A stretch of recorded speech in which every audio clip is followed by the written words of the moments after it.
Чимкент қаласынан міне бүгін Аллаға шүкір пәтердің иесі Маханова Ғалия. Саламатсыздар.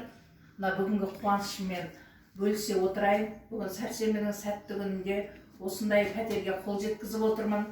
Әуелі Аллаға рахмет деймін. Одан кейін мынау осындай үлкен жұмыс басқарып жатқан Арген Орынғалиевичке және мына Бағлан мырзаға, осы жердегі көмектесіп жатқан Ақерке қыздарға барлығына рахметімді айтамын. Қуанышымды енді қуанып тұрмын, қуанышым шексіз. Және де мынау менің осы пәтер алуыма себепкер болған құдағиыма үлкен рахмет, алғысымды айтамын. Барлығыңызда сеніңіздер, сенімді нәрсе. Әрбір адам алдына мақсат қою керек, сол мақсатқа жетем десеңіздер жетесіздер. Сеніңіздер. Жақсы, рахмет. Мана бүгін рәсімдедік Алланың қалауымен. Бүгін қай күн еді? Бүгін 5-і, ақпанның 5-і 2020 жыл. Жақсы, құтты болсын сіздерге. Рахмет.